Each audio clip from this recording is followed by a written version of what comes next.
Hello and welcome to episode 48 of Game Patrol. I'm your host, Landon, and I know I said that I would have people on, but I'm not gonna lie, I low-key forgot about this. It's gonna take me some time to get into the routine. I think the biggest issue is with my work schedule for the job that currently makes me money, and so I worked tonight, and so it's currently 7 in the morning for me, so it's technically not night anymore, but whatever. Um, so yeah, it made it difficult scheduling wise. And if I continue to work Wednesday nights, I've got to figure out a new schedule in terms of it would still be Thursdays. I don't want to move that, but um, it's basically made it to where it's become more difficult for me to schedule it with other people, right? And so I apologize for that, but it's just me again. I'm sure you guys are delighted to, you know, have another one of these little fireside chats with me. Hope you enjoy. I hope it is to your satisfaction. We've got a lot of really awesome stuff to talk about today. I'm actually really excited because there's just some really interesting things that I have been thinking about lately in terms of the games industry, as you will have noticed by the title of this episode.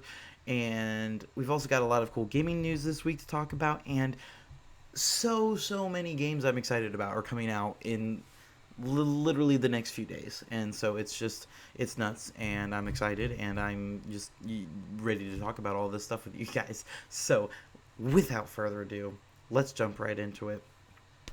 What's going on in the games industry in 2021? There's it's been a very different year for gaming. Not necessarily in a bad way, but I know there have been those online criticizing this year because of like where are the games, right? And I think the biggest I guess cause of this, of people saying this, is obviously COVID-19. And COVID-19 has had a huge impact on the games industry in 2021, but it's also come at the same time as a lot of other factors. And so I really wanted to get into this to sort of uh, try to help inform people who aren't as aware of what is going on in the games industry, because I have quite a few friends who play video games, some quite heavily, who have had no idea of the deeper workings of the games industry, particularly pertaining to what's going on right now. And while I will get into it later, I'm referencing more so with this, talking about the ethics of the workplace industry, right? And so I'm mainly talking about Activision-Blizzard, Ubisoft, different stuff like that, where people are being ousted for discrimination or crunch or other issues that are now being addressed more thoroughly in 2021, and people are fed up. And everybody's kind of taking a step back in multiple industries outside, even outside of the games industry. You see all these people, these once minimum wage jobs now paying like 14 an hour because people are fed up and they realize that their livelihoods are worth more. Their skills, their willingness to work is worth more. And so that's going over into everything, right? And so the games industry is also being impacted by that. Maybe not necessarily in the exact same ways, but nonetheless, right? And so I wanted to get deep into that because I think a lot of consumers don't typically think about that, and it's a very hard topic when you think about the ethics of a brand, right? Without getting too Bo Burnham right now, like it's very it's hard to maneuver because a company is more than just one person. So you can't look at the actions of a CEO and write off the potentially hundreds of people who might have done nothing wrong. And so it's always been a hard area to navigate, and people have started having these discussions now about how do I support people um, when I don't necessarily want to support specific parts of this brand, but there are others that may be able to be supported. And I'll get into my opinions on, I guess, how we navigate this later on. But before I continue, I do also want to mention, especially for those who don't see the video and it's a little bit more difficult to, I guess, deduce when you don't have the visual cues, but I have been working through some pretty nasty allergies here. So for those, like, my voice might be a little deeper. It almost sounds like I have a cold. I'm honestly at this point still not even 100% convinced whether it's allergies or a cold or something. I don't know, but my vocal cords have been severely strained because of it. I'm I'm in the outs, right? So like last Friday, I literally had no voice, pretty much. But then it's been improving day after day. But just throwing it out there. That's what's going on with me. I also got a haircut. For those watching on video, who've noticed, I've lost about 20 pounds of hair. So that's something. It's new. But anyway, besides that tangent, I meant to say that before I really got into this, but I forgot. You know me. And so, like I said earlier, one of the biggest impacts on the gaming industry in 2021, where we are right now, which I think a lot of people do realize, and that has been a large focus, has been COVID-19, right? And so the biggest thing, you have the delayed games. I talked about where are the games, right? We have a lot of AAA games getting delayed. Horizon Forbidden West. Who's to say if it would have released this fall had COVID-19 not hindered production? Who knows? Who knows, right? They could have had issues regardless. But, it is safe to say that that is definitely a contributing factor into why Horizon Forbidden West is not releasing until February, whereas it seemed pretty certain before that it was going to be PlayStation's big holiday 2021 release. Now, that seems to be pretty barren. And so it's difficult to figure out, I guess, what PlayStation has planned this fall, and hopefully we're going to find that out very soon. I'll get into that later. But, you've got a lot of delayed games because of COVID, because you have these huge, huge companies that I've already mentioned on multiple occasions talking, they're working from home, they're working in a remote environment. And when you have such a big project as that, when you've got code being shared across all these different systems, right, it's becomes a lot more difficult to make something as ambitious as Horizon Forbidden West or Deathloop or any of these big games coming out, right? Like, Deathloop was also delayed. It was supposed to come out like 6 months ago, and it's just now dropping here soon. And so we haven't seen very many, if at all, any AAA games sort of meet the window we expected them to this year because of COVID. And, even last year, right? And so now we're just seeing even more of the impact of that because of just how difficult it is for AAA game studios to develop in this environment. And so you get into the workplace ethics of it all, right? The work from home versus remote environments, because now we're starting to see some studios go back to the in-person environments. Now, whether or not now is the right time to do so, given the Delta variant and all of the other complicated issues that COVID is still providing society on a daily basis, who knows? I think it depends on the size of the studio, what sort of social distancing methods they're using, all sorts of different stuff, and those are not easy decisions. And I don't feel like I am empathetic towards those who have to make them, right? And I don't think I think studios that are going back to in person, I don't necessarily blame them. It obviously makes things a lot easier, but that also comes with a high risk, and so there's a lot of management that needs to happen there in order to get people back to that spot.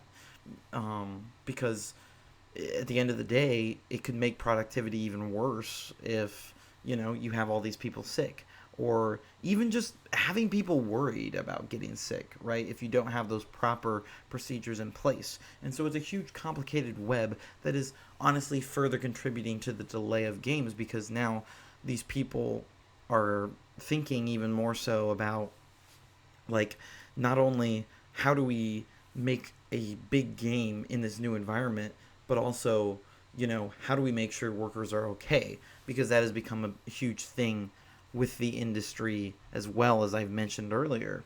And so I'm going to take a drink real quick because, like last episode, you know, me talking for an hour straight is not going to be great, especially given my voice and how things are going. I haven't done this really. I streamed, I guess, recently, but I haven't been talking consistently a lot because of me trying to rest my voice. So hopefully this episode turns out well, especially because I have so much stuff to talk about.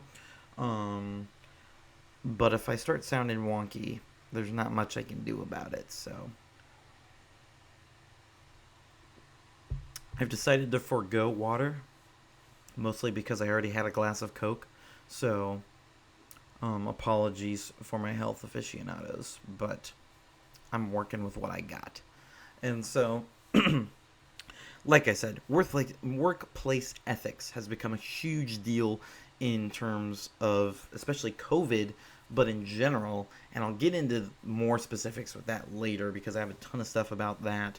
But it's also kind of almost pitted indie titles against AAA. There's always been this competition, of course, but people tend to categorize indie games as like their own genre.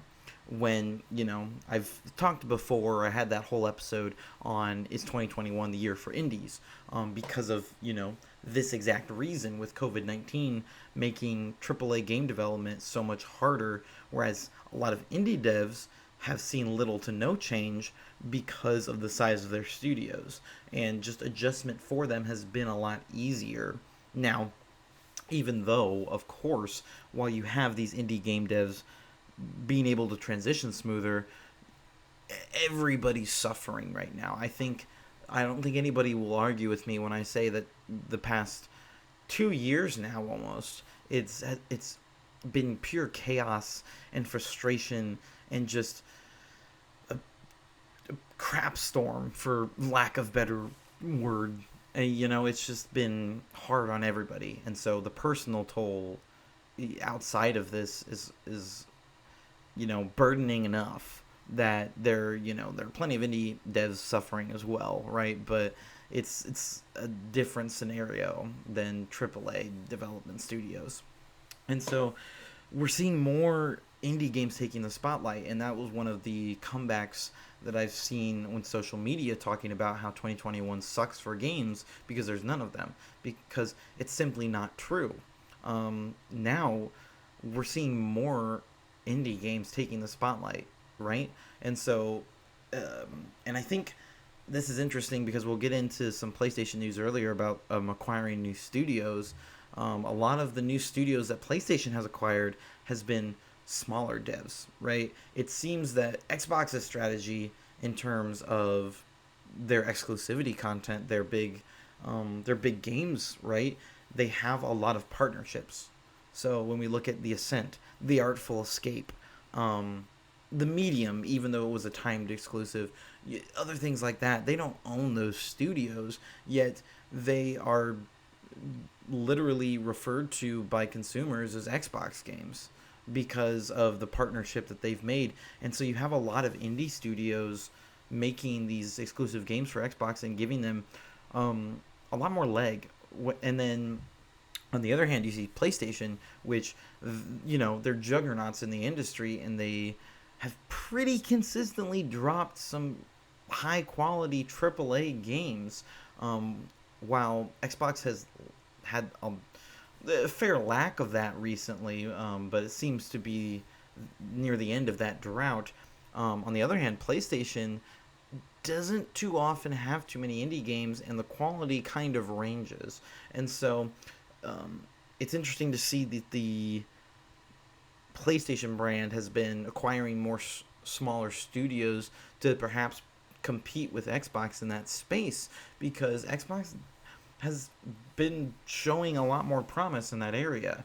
And I think especially now with COVID, it's even more important for PlayStation to have that, because people are screaming, where are the PlayStation games, right? We've had Ratchet and Clank Rift Apart. We had a fantastic launch for the PS5 in terms of games library. And so there was a strong start, but now it's like we are in this state of what does PlayStation have up their sleeve? And I don't think there's a lot. I don't mean that to slam PlayStation. I understand it, but I think their heavy reliance on these big cinematic AAA experiences has almost shot them in the foot because of COVID. And so we're seeing a lot more indies. And honestly, Xbox is looking pretty good right now because of that, because of games like The Ascent, Artful Escape, Psychonauts 2, smaller experiences that wouldn't quite be deemed AAA, but are still really, really, really good nonetheless. And people are really enjoying, and I'm happy for that. As I described in my episode about indies in 2021, you know, just because a game doesn't have 200 developers doesn't mean that it can't be good. I've played games made by one person that are absolutely phenomenal and blow my brains out. Like, they're fantastic. And so I'm happy to see indie games kind of taking more of a spotlight this year. And while sort of the for lack of a better term, like the mainstream social media, right? Like, you've got the loud voices on Twitter, right, saying that we have no games. I'm honestly, I wish I could get them to experience these indie games and get them to take a look at these, because really 2021 has been a great year for games still.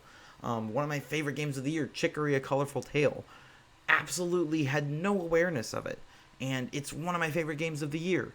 And but it was just a little tiny indie game that came out in June, or I think it was June. And so it's like, games like that don't get that spotlight, like Hades in the same way. Now we're seeing more of that, and honestly, Xbox has been a big part of that as well, in terms of being able to prop up indie developers and give them that spotlight that they might not normally get. And so definitely these big companies have been helping with that, but it's sort of changed the way the game industry works. It's not always about buying the games you see commercials for, because they don't necessarily have the marketing money, these smaller developers, to do that sort of thing. And obviously that means more work for the consumer looking for these things, but I think we are in a place where it is becoming easier and easier to find these indie darlings, because they are getting more and more of a spotlight. And so in terms of COVID impact, this is almost a positive. Well, it is a positive, I'm not trying to say that COVID is a positive thing in any way, but this does happen to be a positive side effect from this. And I will always be happy to hear that these hardworking small devs are reaping benefits from a shifting environment. And so, I'm happy to hear anybody finding success in this pandemic at this point. We take what we can get. So it's great. But like I said, not everything's great in the games industry, and that's why I want to talk more about, workplace treatment in the industry, because that's been something that has been slowly building over the last few years, and it kind of hit its head when COVID struck.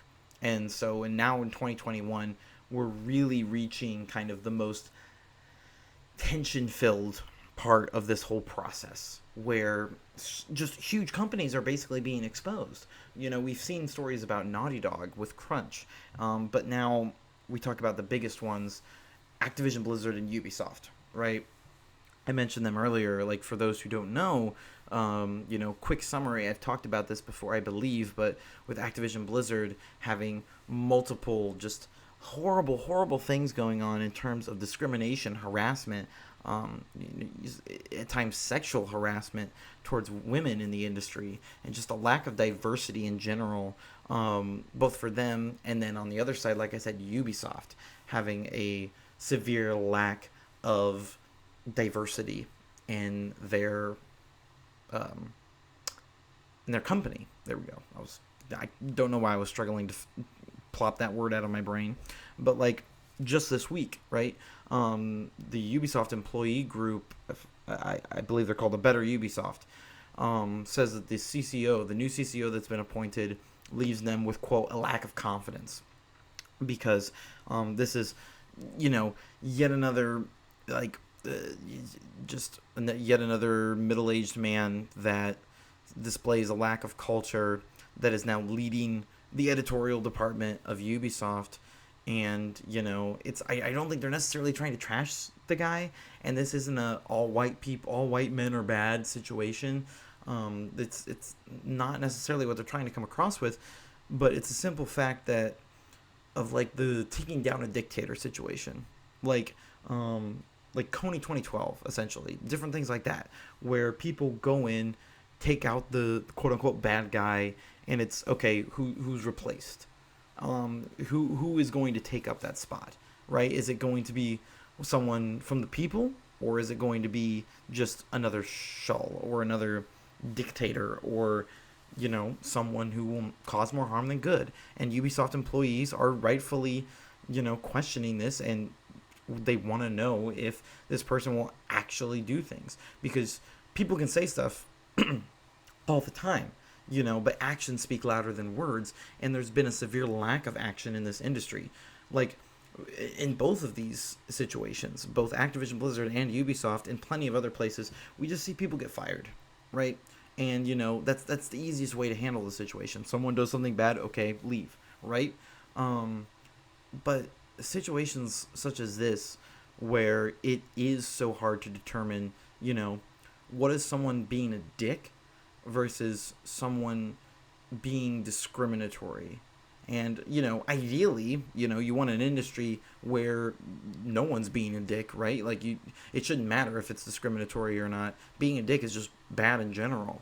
But, nobody's perfect, and people make mistakes and that sort of thing. But also, in the same vein, how many mistakes are going to be tolerated, right? And in this new era, I guess, of cancel culture, right, and people getting second chances, what's that line? And so it's made for a complicated environment here. And I'm going to take another drink break, but still there's just so much gray in this environment that it is hard to navigate. And while I completely empathize with people like these groups, these people working at Ubisoft and Activision-Blizzard that are demanding change, it is very difficult for that change to be seen anytime soon, because it is such a deep-rooted problem. And it's like, how do you tell if a person in charge is genuine or not? Because these people that they've had in leadership positions are obviously very manipulative, because it's taken this long for them to be ousted. And even then, it's been a complicated and messy process because they can't be trusted, right? And so there's a lack of trust in leadership in all of these bigger industry studios. And so, these workers are scared. These workers are frightened. Like in Activision-Blizzard, I can't imagine what it's like to be a female working at Activision-Blizzard right now. Like, and I'm not saying that it's some hellscape working there right now. It's the little things, right? Like, people are getting canned, people are getting sacked. This has been happening for literal years, as they've literally been preparing for this, which is definitely not conspiracy theory at all. But this has been something that's been going on for a long time, but it's, who's next, right? We've got the Cosby Suite situation and all these people involved, and it's like, who all's a part of that, and who's all someone they should not be aware of, especially if you're a new worker and you don't know the ins and outs, who to trust. And it's like, to be in a work environment like that, it's just like, it's nuts. And the games industry is one of those places where, since it is still sort of like a niche industry in terms of, like, you won't see anybody working in the games industry that doesn't want to be there. They might not want to be in that particular job, but like, if you're working in the games industry, it's not because, well, you had nothing else that you could apply for. It's because, you want to be in the games industry, right? So there is a degree of passion involved for pretty much anyone working there, right? And so you have this divide where you have people who want to be there and they want to create these stories, create these games, make something that people will enjoy, but at the same time live in fear out of who they can trust in this environment. And it's horrid. It's horrifying. Like I said, I can't even imagine that. Like it's almost steered me away.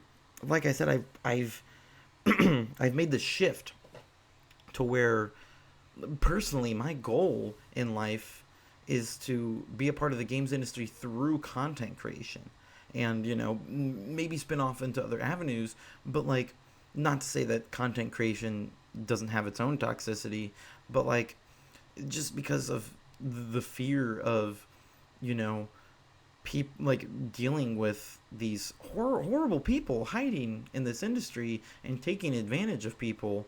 But at the same time, you know having people be able, like, worry about me, as a straight cis white man, right? I acknowledge I have a ton of privilege, right? And I am in constant fear, and I've always tried to be careful about how I've worded this, because I don't want to seem like I should be pitied for this, because that's not what I'm looking for. But I am constantly worried about someone in the like a person of color, or someone in the LGBT community, or just simply women in general, taking what I mean, like taking what I say and not taking it as what I mean, I guess, or accidentally taking something offensively, or just me saying something offensive and not even realizing it, and being the problem, right? That's something I'm constantly worried about, just day-to-day life and my interactions with other people. And so it's become so toxic in the industry, and there's people who will claim that people are snowflakes and that people are too sensitive. And I do think there is a point where people can be too sensitive, but I don't think it's that much of a stretch that we should start to pay attention to how our actions affect people, right? And even if people are too sensitive, those people just need help, right? I don't think someone should be upset at someone. Someone should be angry at someone for being upset about something, right? I think at the very least we should think about why someone's upset about something before we delve into the hostility and the why you shouldn't feel that way or anything like that. And that's a huge part of what needs to happen with the industry, not just the games industry, but really just society in general, to get us to a better place. And so I veered a little off tangent here, but I do think it's still important to the conversation to talk about that, right? And so you've got these huge cases, right, about just mistreatment in the industry. But I've also mentioned crunch a bunch of times, and about how that's a big thing, about how these people are working 80-hour weeks to get these games done. And as someone who's worked an 80-hour week before, it's horrible. Like, again, with the games industry, I feel like it is, since it is niche, since there is that almost guaranteed passion, I feel like you would have more people inclined to work those longer weeks. But anybody working those weeks, like, that can kill passion so quickly. As you slave away on this thing, it's like it almost becomes a, do I even want to do this anymore? I mean, all of us have been through that when we're super excited about a project, but then we kind of get in over our heads, right? And we're putting all this work in, and it almost becomes like it's too much, and it's just, it sucks the fun out of it, right? And you get into that, and so crunch is a huge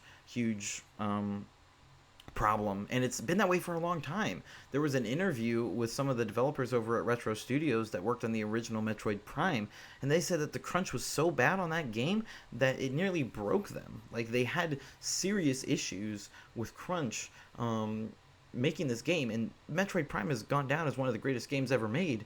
But the fact of the matter is that developers were suffering making it, and that should never have to happen, right? If anything, the game would have been better had they not crunched, and people had to wait a year or however long it took them had they not crunched. If anything, it would have been more polished. Or maybe it wouldn't, who knows? But the fact of the matter is that people were suffering for something that people spent money on, enjoyed, and, obviously it had a big impact. But, like, that shouldn't matter in terms of if people had to not see their families because of it, because of a video game, you know? And so people have been talking about changing things. For instance, the Bug Snacks developer is now permanently changing to a 4-day work week. Now, this is to say that they have 8 people, like that studio is made up of 8 people, so it's obviously much easier to sort of change things up like that than it is for, say, Ubisoft or Activision-Blizzard or any other big company. But they're not even doing 5 days anymore. It's just 4. And so they want to try to strike that good work-life balance. And bravo to them of, at the very least, trying something new. And so, you know, just stop. I know there are people impatient, and I know, like, I've complained plenty of times about games getting delayed, but over the last year especially, and just in general, myself, and I think everybody else should as well, just stop getting upset if something's not ready.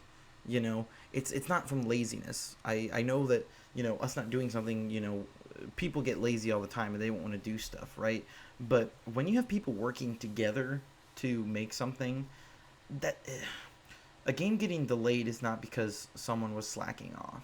I mean, maybe that's a part of it, but like it's because it simply couldn't get done, or they ran into some sort of issue, but there is a legitimate reason. Games don't get delayed because, oh, well, you know, we just weren't really feeling like putting some work into the game this week. Like, that doesn't happen. That very rarely happens. You know, a game is delayed because it's not ready. These people are working hard, and people should not have to suffer and be exhausted and away from their families, just because people are complaining on Twitter about where's the newest Halo. That's ridiculous. You know, this is entertainment. The games industry is entertainment. We are being fed amazing stories and gameplay and cinematics and all sorts of really cool stuff that we are supposed to get for enjoyment, right? But then you have these people that are getting the opposite of enjoyment making this, when that should be something they're super passionate about. They should get just as much enjoyment making it than that we have playing it. And it's not happening necessarily because of things like crunch. And so that is a huge, huge deal in the industry that people need to be more aware of, and to stop being so goddamn hostile all the time. You know, it's something people need to think about. They need to think beyond surface level. And that's another thing that goes way beyond the games industry, and just being a decent human being, about thinking that way through.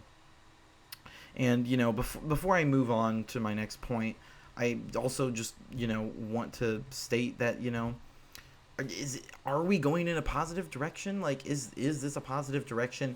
These companies being ousted, all the stories we're hearing, like, is this doing anything? Is this that sort of thing? Or is this just some manipulative misdirection, right? Like, you know, are we going to see any change? But, you know, for instance, like, you have the Tripwire CEO. They've published a bunch of different games like Chivalry 2. John Gibson, he tweeted out a very pro-life tweet, supporting the Texas anti-abortion law. And I believe it was 2 days later he resigned. And so, you know, people are fed up, right? And I'm not trying to get into politics here. Like, I'm not trying to say whether you should be pro-life or pro-choice, whatever. It's a very complicated issue, and I'm not going to say that I don't understand some people's reasonings for being pro-life. But the fact of the matter is that John Gibson made some tweets that were very insensitive, and for being the CEO of a company, it's very not okay. And it's, especially when you're talking about people's lives being at stake.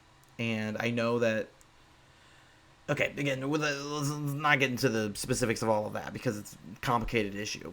But the real point that I'm trying to make here is that in his tweets, he was like, you know, basically trying to stand up, right? That he acted like he was being bullied into not talking about this, and then he was going to stand up and say something. Yet, like 48 hours later, he's stepping down as CEO. And so it's like, well, obviously you should have listened.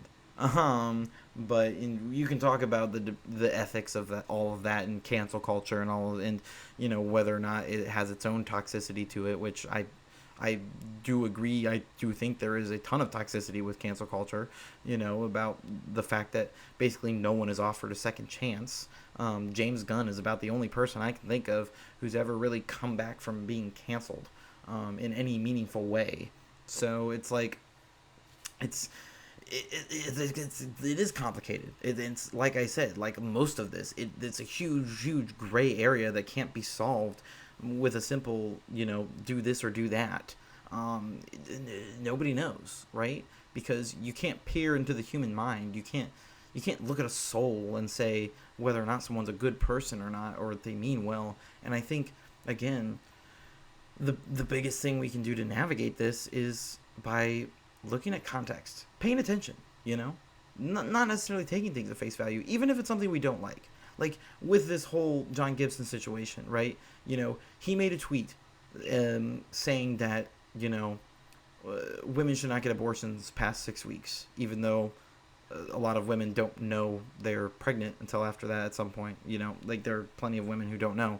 But anyway, he made a tweet saying that that's not okay, right? Along those lines. And so if you look at it, I don't know much about John Gibson, but for instance, I used to be pro-life. I was very heavily into that because I was very, very heavily Christian. I was someone who, thought that if there was a child made in, like, if you got pregnant, right, there was a reason. Like, that was God's plan, right? That is what I was taught my entire life going forward. Did that make me a bad person for believing that God had a plan for that child, even though it might necessarily mean the mother going through a lot of hardships she might not necessarily have to go through? I don't know, And don't get me wrong, back then I used to be a lot worse person than I am now, and maybe that's a part of it, right? But I wasn't looking at it as I want to make this woman suffer.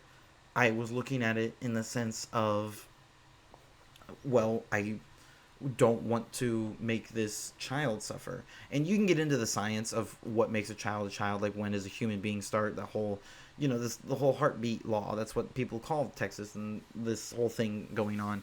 And I'm getting a little too deep into it, but like what I'm saying is that I'm not necessarily saying John Gibson is a terrible human being, right? I still don't agree with him, right? But there's a lot of layered context.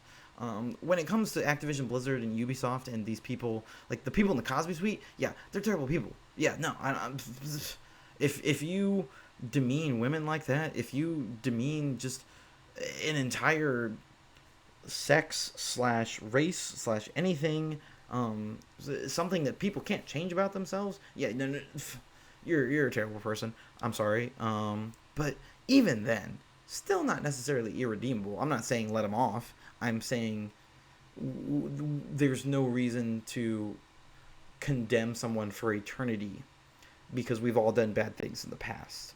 And I think that is part of how we solve this. That is part of how we move forward in the games industry, in life in general, is to stop condemning people for the rest of their lives. Even people who've done horrible things, right? Like, I'm not saying that you should immediately forgive someone. I'm not saying there's a set amount of time each person deserves, because maybe some people will never change, but maybe they will. And I think holding out hope is the best way we're going to get through this. And so having that hope, having that trust, starting to build upon that with other people, and teaching the next generation differently, and making an effort to be different, right?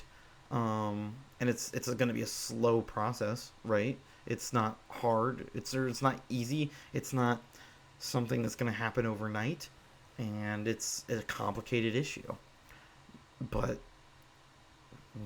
what else is there that we can do? And so, with that, moving forward, is this a turning point for the industry? I hope so. I hope that this means people, at the very least, start paying attention, right? As much as I would love for massive change to happen, on the small level in the games industry, right? Like Ubisoft and Activision-Blizzard's workers' demands, right? Like I would love for every single one of them to be met on Monday morning, you know?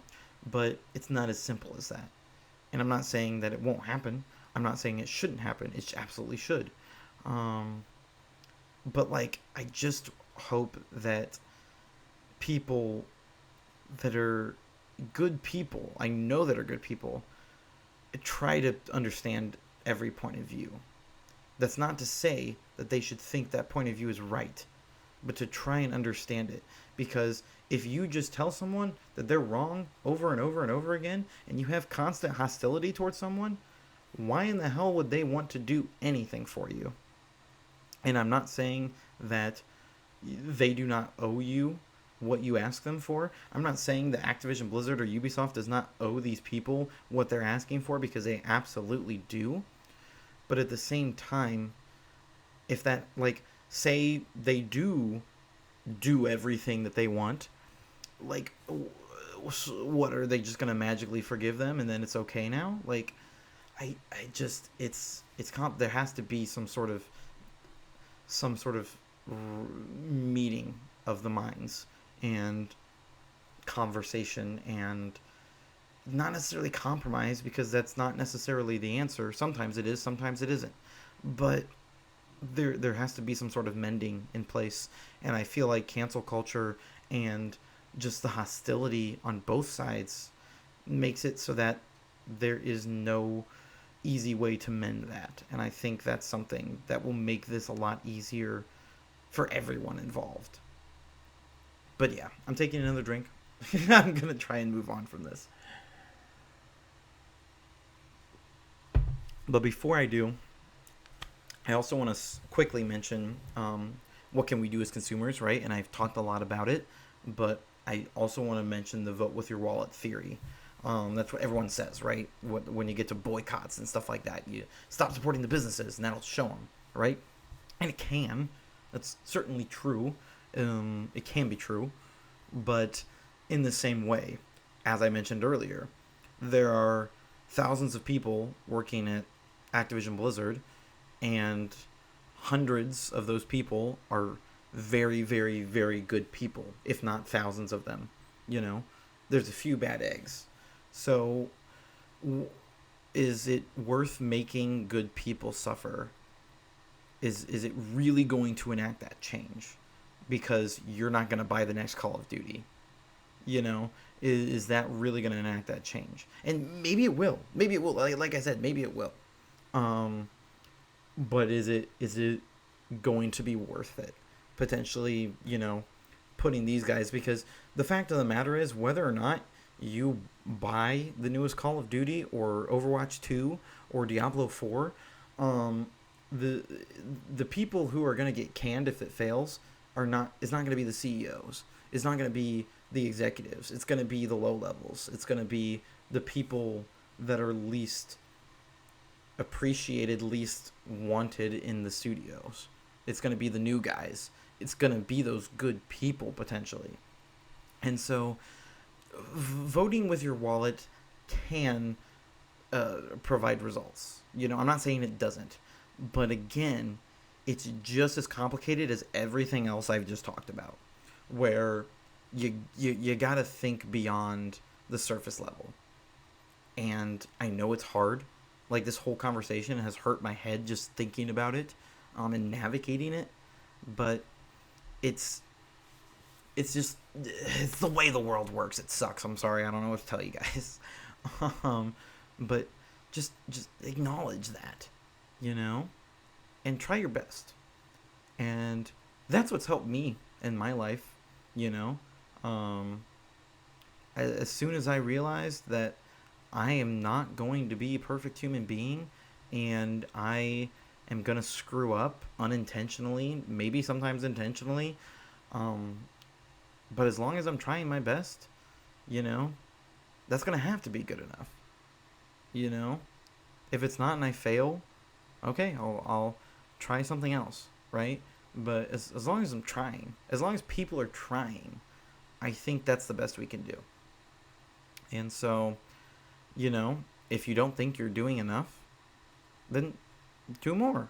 You know, it's we have the power of the internet nowadays. It's so easy to try to find ways to help however you want, be it in the games industry or whatever else you want.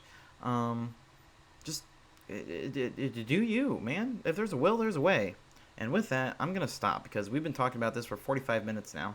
So, um, let's get to some lighter stuff. This was some really, really heavy stuff, and like I said, I'm happy to talk about it. And I know I went off in some tangents, and I probably said some stuff that maybe I shouldn't have said on a games podcast. I don't know, but I feel it's important. I'm tired of people shying away from topics like this because of their controversiality. Because I don't, I think people suffering is all the reason to talk about this. To varying degrees, right?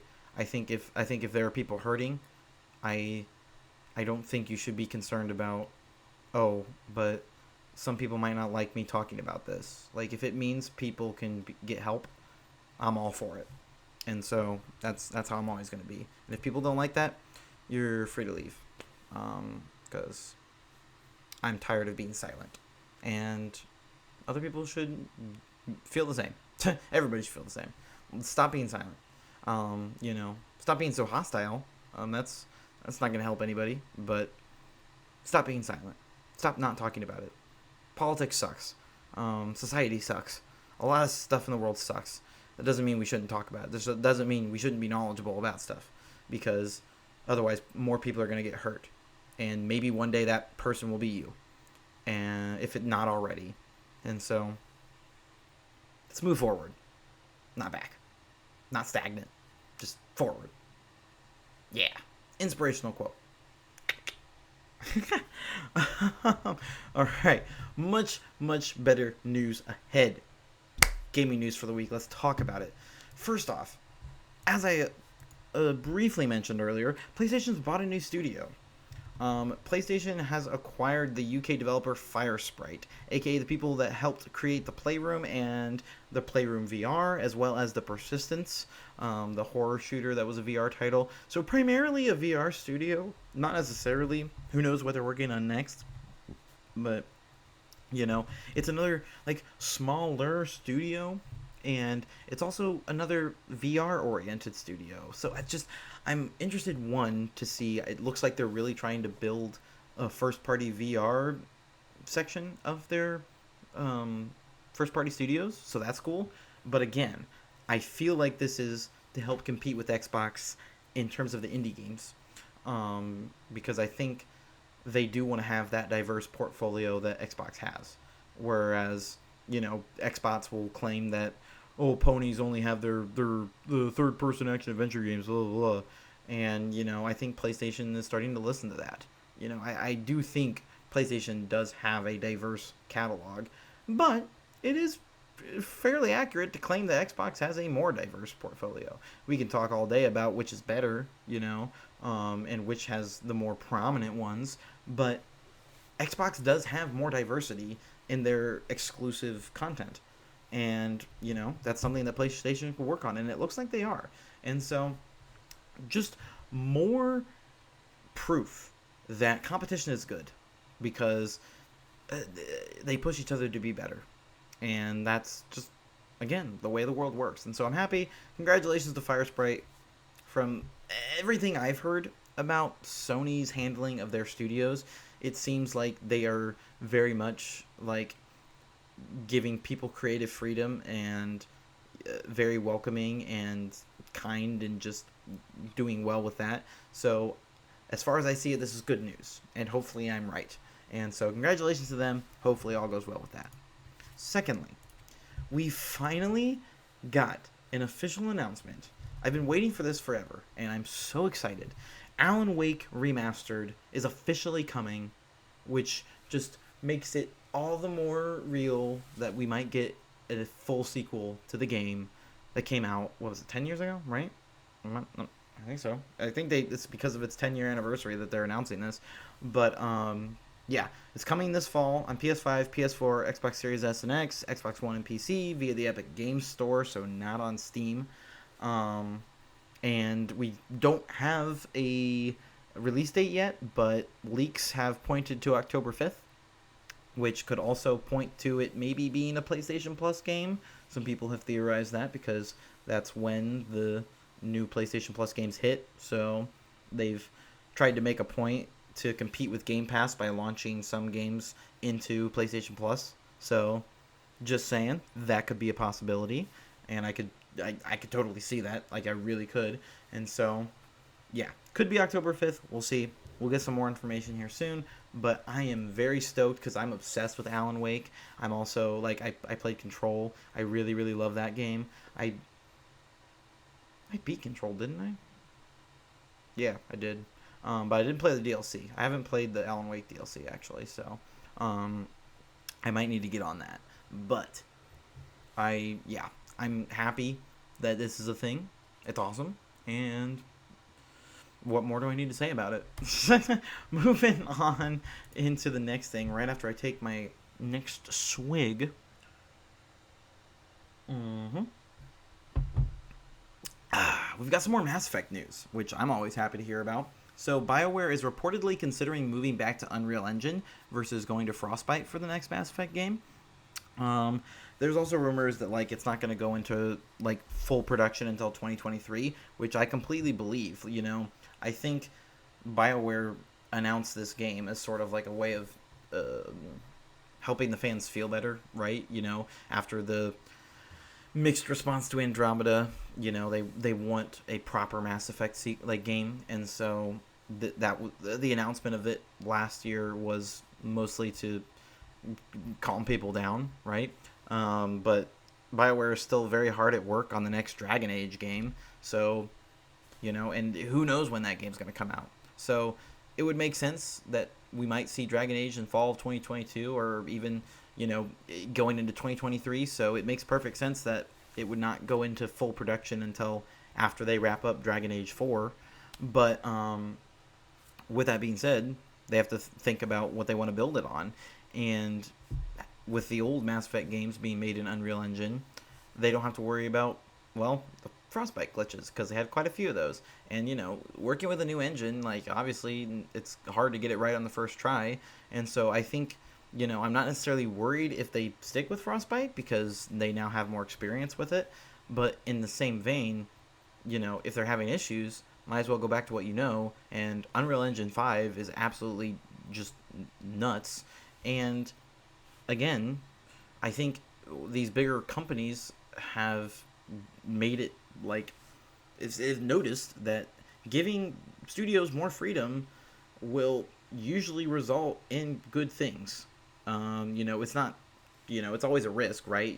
Things can flop if you give someone freedom because maybe someone doesn't have the best idea, right? But oftentimes, if you just keep hands off and let people, you know, go through with their passion, good things will come of it. And so hopefully EA will do that. And if there are BioWare developers that want to go back to Unreal Engine, and that is the sort of team's goal, I'm hoping EA will understand that and be cool with that and allow that and won't hinder them in any way. Because I think, again, that is also something that will really benefit the industry if we go towards that. So who knows? Again, these are all just rumors, but yeah, I'm all for it. So hopefully they can get that figured out. But next up, a little bit of some bummer news. We got some more tech analysts that were looking into the chip shortages that has been affecting people getting new consoles with the COVID pandemic and everything. and they have now said that it will, quote, remain very tight until at least next September. So if you're looking forward to finding those PlayStations and Xboxes in stores, you might want to try and get one online. Although I have seen, for the first time, this was about a month ago, I saw like 3 Xbox Series S's in my local Walmart just sitting there. Like, it's the first time I've ever seen new consoles in stores. It's the first and only time. And I literally talked with the electronics guy about it. I was like, I was shocked. And he's like, yeah, those have actually been sitting there for a while, and it's kind of nuts. And most of the like consoles I've seen out in the wild have been Series S's. Like I think I've seen one Series X. My friend Ben has it, and I've seen 2 Series S's. But those have been the only next gen consoles I've seen other people, and then I have my own PS5, of course. But I don't see them out in the wild very much, and so to see just like 3 Series S's just sitting in a store, I was like, what? As someone who's been closely following all this, I was very confused and just like alarmed and low-key excited because of its progress. And I've been seeing these consoles kind of go on sale more, although it has kind of dipped, and suspiciously it dipped right after this came out.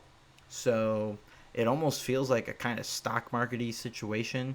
Like, investors are freaked out now, so now they're limiting supply a little bit because, oh, well, they're saying it's not going to get any better, so we should probably stop sending so many out, maybe spread this out a little bit more. I don't know if that's the case, but, I was getting to the point where, like, it felt like almost every day I was hearing about, PS5's in stock at Walmart, or Series X is in stock at Target, or different things like that.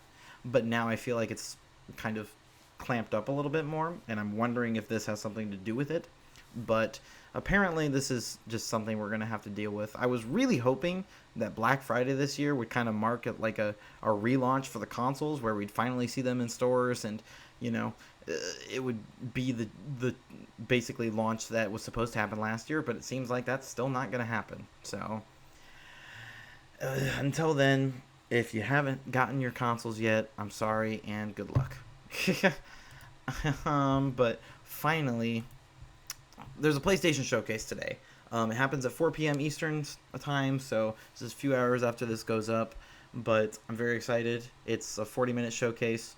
I will be watching. I will be eagerly awaiting PlayStation's news. Hopefully we get some really cool announcements. I don't doubt it. I mean, there's got to be some cool stuff. I trust Sony to have some cool, I do think they have tricks up their sleeve. I don't necessarily expect anything like super monumental, but I am expecting to have some stuff get me really excited, and so I'm very excited. But yeah, finally, we're getting a PlayStation showcase. It's today, 4 p.m. Get hype. But then going into the games coming this week, because we're about to wrap up the episode for today. Like I said, there's so many games that I'm so excited about. So, out today, The Artful Escape on Xbox Series S and X, Xbox One, and PC. A teenage guitar prodigy sets out on a psychedelic journey to inspire his stage persona and confront the legacy of a dead folk legend. Starring voice performances by Michael Johnston, Caroline Kinley, Lena Headley, Jason Schwartzman, Mark Strong, and Carl Weathers. So, that's a really awesome lineup in terms of voice talent, so props to the indie development team that could pull this together. I'm sure Xbox was probably helping with that as well, but even still, congrats to them on that. Also, apparently this game is really, really, really good, and if I remember correctly, it's on Game Pass, which means I have access to it, so I kind of want to check it out. I might stream that tonight. I just thought of that, and I'm thinking about it, and we'll see. I don't know, but it's out today. I'm really excited. The reviews are really good, so if that sounds up your alley, the art style looks really, really cool, and it's just, play it. And I'm pretty sure it's on Game Pass, so. Also, tomorrow, WarioWare Get It Together is coming out on Nintendo Switch. A bunch of stuff's coming out tomorrow, but this is the first one. Take on over 200 quick and quirky micro games, lightning fast mini games filled with frantic fun, solo or with a friend. When his latest harebrained business scheme goes awry, Wario must use his signature style and smell to fix it. How? By playing a twisted collection micro games. Wait, by playing a twisted collection of micro games, of course. Sorry, Nintendo had a typo. From assembling a robot to pulling out a statue's armpit hair, the WarioWare Get It Together game is a comedic, cooperative microgame mashup. So, the reviews for this game have been pretty good. They've been, a little average, but that sort of thing. But if we're finally getting a WarioWare game on Switch, and that's exciting. So if you've been looking for some fun co-op stuff, this is the game for you. Also tomorrow, this one's been very eagerly awaited by a bunch of JRPG fans. Tales of Arise is coming out finally for PS5, Xbox Series S and X, PS4, Xbox One, and PC. 300 years of tyranny, a mysterious mask, lost pain and memories. Wield the blazing sword and join a mysterious, untouchable girl to fight your oppressors. Experience a tale of liberation featuring characters with next-gen graphical expressiveness. I like how they had to mention that part especially. But reviews are slowly coming out for this yet, so I'm not quite sure how people are feeling about it. But, the Tales series is a very beloved franchise, and it's finally coming. The next installment tomorrow. It's kind of hard to believe. I feel like I've been hearing about this game for 5 years now, but it's finally here, and yeah, check it out if it so tickles your fancy. Also tomorrow, I didn't even realize this, NBA 2K22 is coming out for PS5, Xbox Series S and X, PS4, Xbox One, Nintendo Switch, and PC. NBA 2K22 puts the entire basketball universe in your hands. Anyone, anywhere can hoop in NBA 2K22. Honestly, a pretty crappy description, but everybody knows what 2K is, so you don't really need to do anything more. I'm very curious to see how this one lands because the new Madden this year was meh. It was mehly received. I don't want to say poorly received because people always act like either a game's great or it's terrible, and there's definitely an in-between. But this year's Madden was a disappointment, right?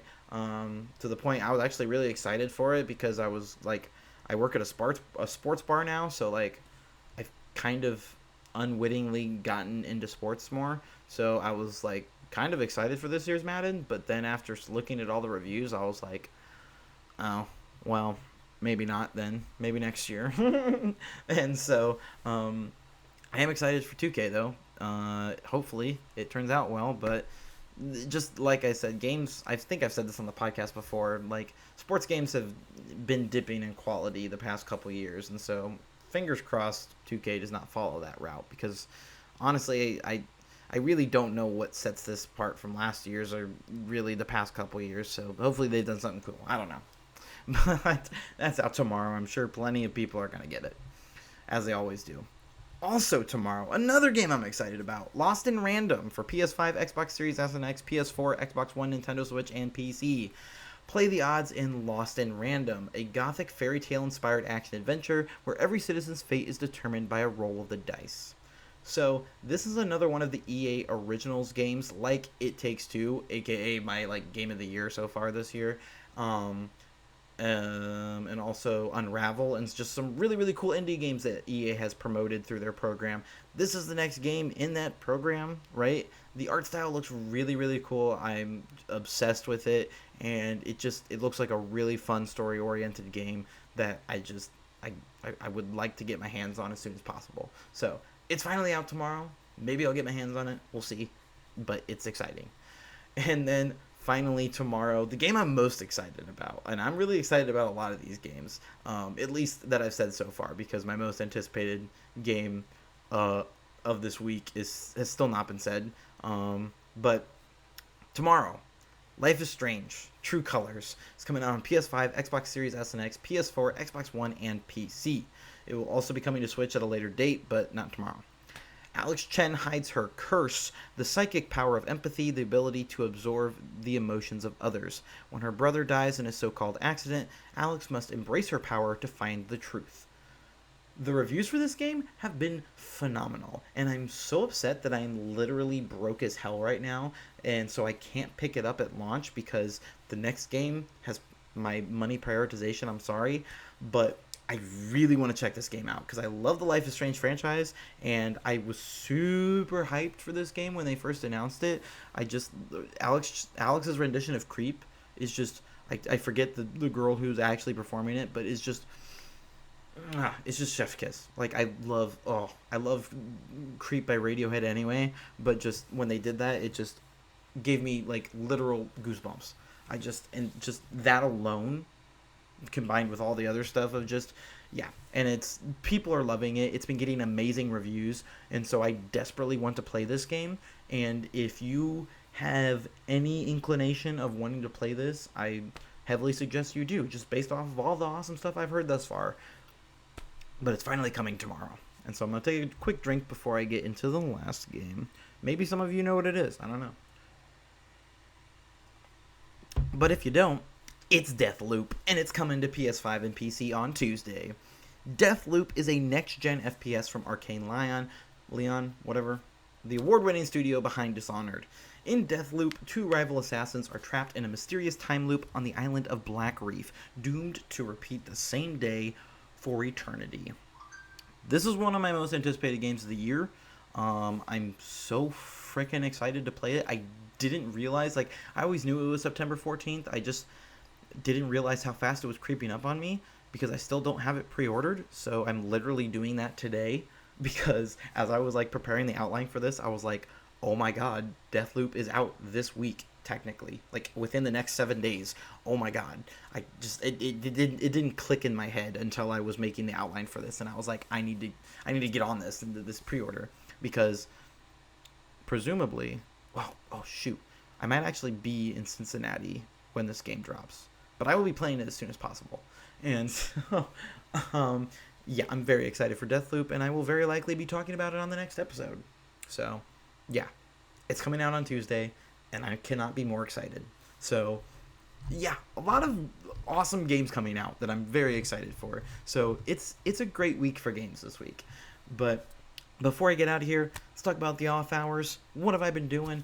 I played some Minecraft the other day. That was pretty cool. Like I said, I might play some Artful Escape tonight. I don't know.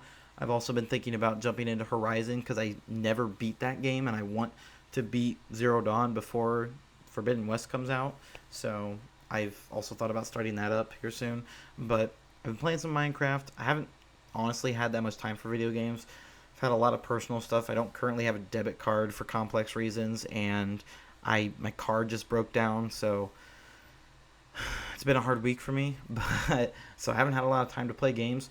But I also saw Shang-Chi and The Legend of the Ten Rings, which was fantastic, and I'm hoping to see it again this weekend. Maybe. We'll see. But very excited about that. Then, of course, I've been watching What If because if the previous thing didn't give it away, I'm obsessed with the MCU, and I've talked about it all the time here. I've also been reading Chip Zdarsky's Daredevil comics for anybody interested in comics, which I'm just obsessed with. I'm almost caught up now. I just finished End of Hell, and so just issue 20 blew my mind. Just the entire volume's good. Like that just bundle of issues are all just really, really good. But especially that last issue, the end of that arc is just beautiful, brilliant. And so if you're into comics or if you're just into Daredevil in general, please check out Chip Zdarsky's run of Daredevil because it's really, really good. It's also the current run, so it's still going. So who knows how long it's going to end up. It'll be awesome if it keeps going for a long time. Who knows? But also, I just wanted to throw it out here. Since I haven't been playing a lot of video games, I have been playing some pool. That's a game. I've been playing a fair amount of that lately because, I work at a bar. I go to a lot of bars near it because we're all just sort of a family. And so I've been playing a lot of pool. I've been getting a lot of enjoyment out of it. I've been pretty bad lately. I don't know why. I think it's because I'm getting a little too cocky. And so it's made my game tank. And I'm the type of pool player that I'm not going to be heated about it. Like, mostly because I know I'm not that great. And so I mostly just try to have fun and, like, pick out, like, weird shots and try to just get better at the game. And so I've been having a lot of fun with that. I don't know. I thought I would throw that out there because I'm having some fun with pool. It's It's a fun game. If you haven't played it before, you should give it a try. But there's my recommendation for the week: play pool. Be a better person and play pool. That's what you should pick up from this episode. That's it. But I'm gonna get out of here. I actually went over time by myself. Give myself a little pat on the back for that. I'm pretty happy. I feel like that's an accomplishment for me. Next week, like I said, I'll try very hard to have at least somebody on here because I do kind of feel bad when it's just us. But also, that's how this podcast started out. Might as well just, harken back to those times. And like I said, I'm still kind of figuring things out. Although I should also mention, I forgot, next week, there won't actually be an episode of Game Patrol. I completely forgot. Yeah, I'm going to be back with my family. So no episode next week, but I will see you the week following. And that's also going to... Well, I'll have more complex thoughts because probably by that point I will have finished Deathloop. So I will have comprehensive thoughts on Deathloop 2 weeks from now for episode 49 of Game Patrol. But thank you guys for watching, /listening, /however the heck you consumed me today. But I hope you guys enjoyed this. Actually, this is really one of my favorite episodes just because of the subject matters and everything. I think this is an important episode, and hopefully people watch it, / just whatever. And yeah, thank you guys. Appreciate you being here, and I'll see you guys in the future. Bye-bye.